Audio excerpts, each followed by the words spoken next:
Sous la lune rousse, un roman de Stéphanie Benoliel, narré par Stéphanie Benoliel. Chapitre 3. La contrariété assombrit le trajet du retour, alors que la curiosité me ronge. Je commence à me repérer et ne suis pas surprise de me retrouver sur ce chemin de terre qui dessert le ranch.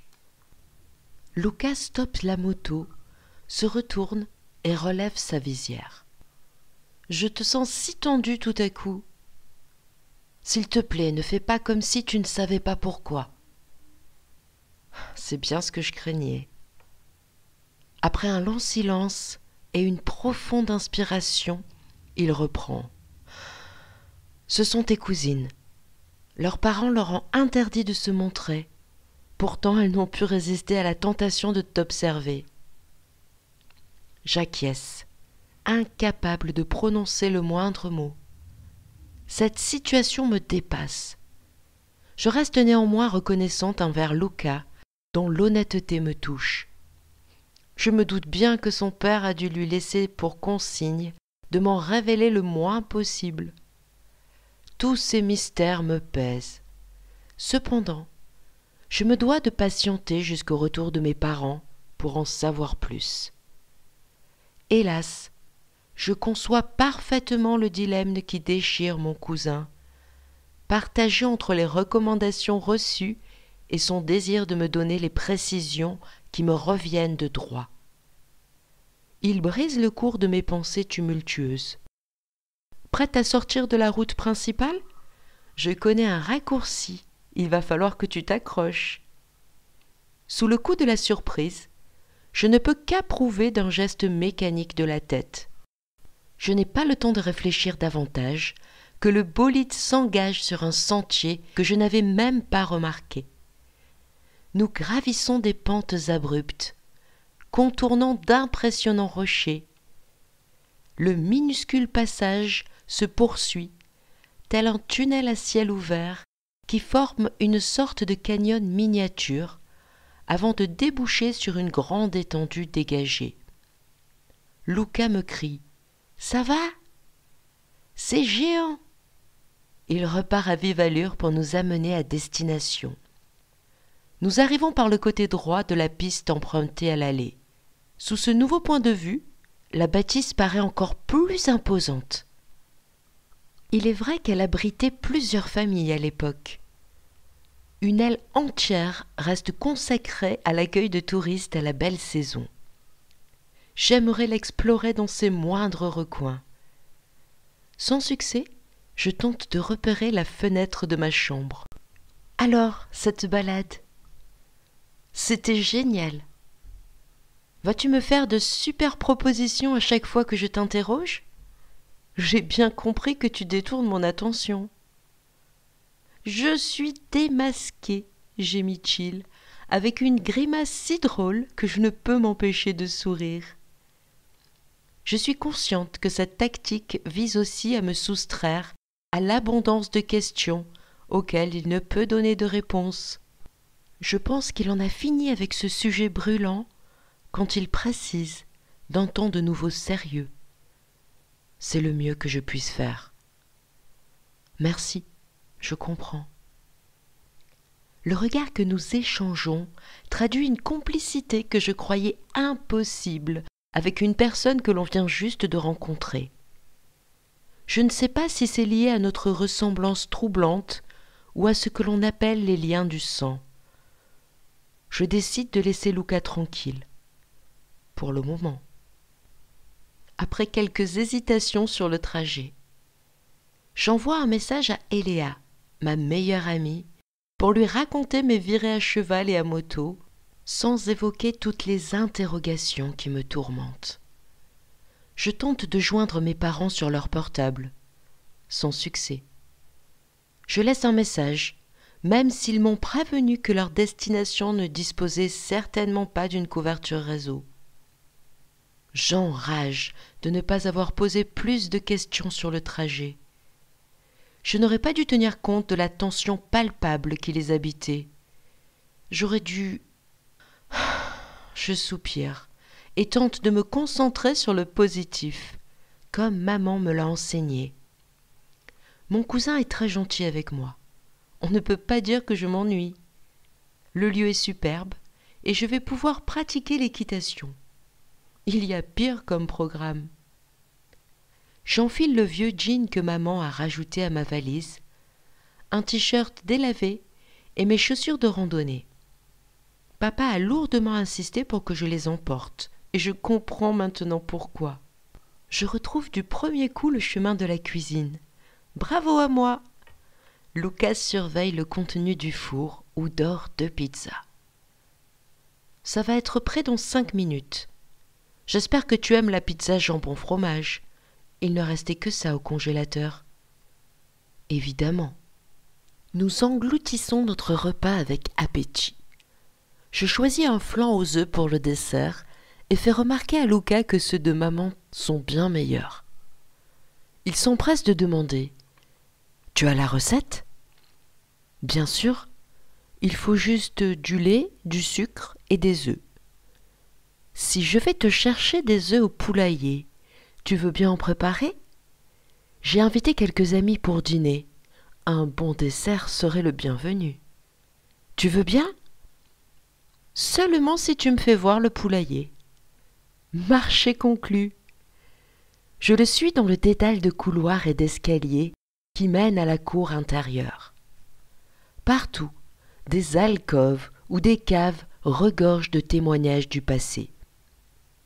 Je suis surprise de trouver une immense charrue qui donne l'impression d'avoir traversé le temps sans trop de dommages.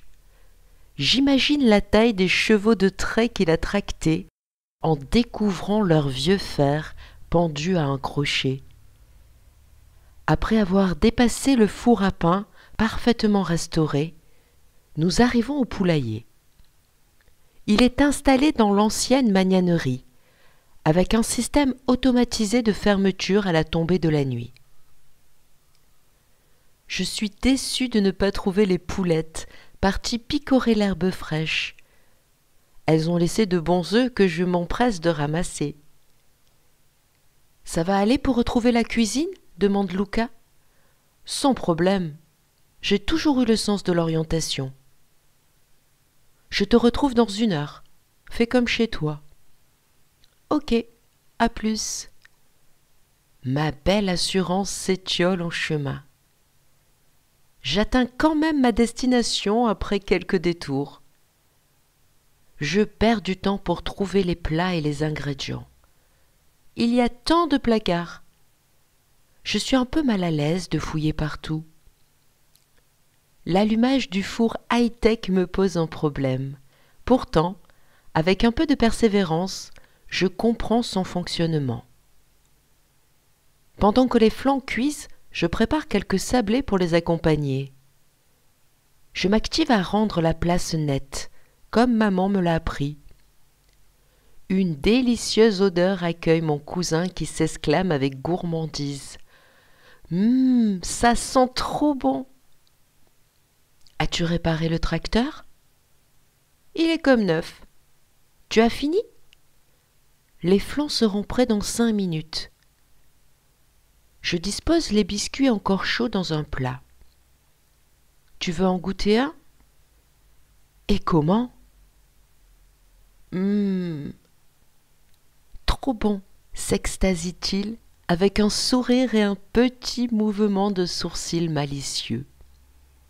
Il pioche 2 pâtisseries de plus pour la route.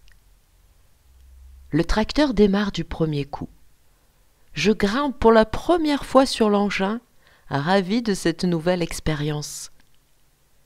Nous chargeons un gros cylindre de foin et partons nourrir les poulinières. Elles sont énormes. Lucas m'assure qu'elles ne mettront bas que dans 3 mois. Il me confie la mission de laver les baignoires qui font office d'abreuvoir, pendant qu'il se rend au puits pour enclencher la pompe. L'eau claire et fraîche jaillit du tuyau pendant que je termine mon nettoyage. Je crie quand le niveau me paraît suffisant et retourne vers le tracteur. « Tu veux prendre le volant ?» La proposition me surprend tant que je mets un moment à répondre. « Tu crois que je peux ?» C'est très simple, tu verras. Effectivement, je dirige la machine et nous conduis à destination. Je m'amuse comme une folle et demande à mon cousin de me prendre en photo avec mon téléphone. Je veux garder une trace de cette expérience pour la partager sur Instagram et ma page Facebook. Je décide de profiter au maximum de ces moments qui ne se représenteront peut-être jamais. Dans quelques jours, je quitterai l'Ardèche pour rentrer à Martigues, où m'attend ma vraie vie. J'espère que je resterai en contact avec Luca. Je doute que les différends qui ont brisé notre famille ne me laissent l'opportunité de revenir. Je laisse les nombreuses questions sans réponse de côté pour jouir de chacun de ces instants uniques. Nous arrivons auprès des chevaux en quarantaine qui nécessitent des soins. Ils sont superbes. J'ai un coup de cœur pour Nectar, un double poney croisé Connemara et New Forest, au pelage chocolat et à la crinière noire. Une tache blanche barre son front pour le rendre encore plus irrésistible, malgré les petites zones dépourvues de poils sur le garrot, la tête, l'encolure et l'épaule. Luca me demande de tenir le licol pendant qu'il applique la lotion sur ces zones. La gale est hélas très contagieuse et nous ne pouvons prendre le risque de la transmettre au reste de la cavalerie. Quand nous l'avons récupéré, il était plein de plaies. Le traitement a fonctionné. C'est un peu long et fastidieux, mais nous avons pu acquérir ces superbes montures à un très bon prix, m'explique Luca. Nectar est très nerveux. Il s'agite pendant le traitement. Je m'évertue à le tenir immobile. Tu peux lui parler pour le calmer, me conseille Luca, qui bataille pour vaporiser la lotion sur les lésions. Je me lance dans un long monologue, avec ma voix la plus douce. Ses oreilles se tournent vers moi, et je réussis à capter son attention et à l'apaiser. J'ai l'impression qu'un lien invisible m'unit à ce magnifique animal. Tout doux, Nectar, ça va aller. Tu verras. C'est pour ton bien. C'est presque fini. Tu es si beau.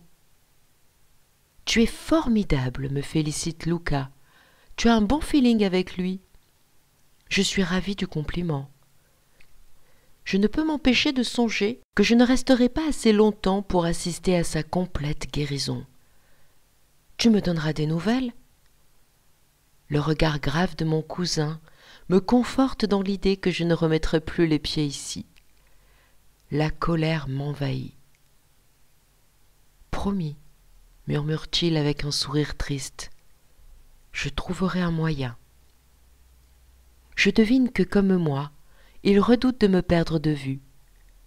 Je ne le permettrai pas. Je viens juste de le connaître et l'apprécie déjà tant que je ne conçois pas de le perdre.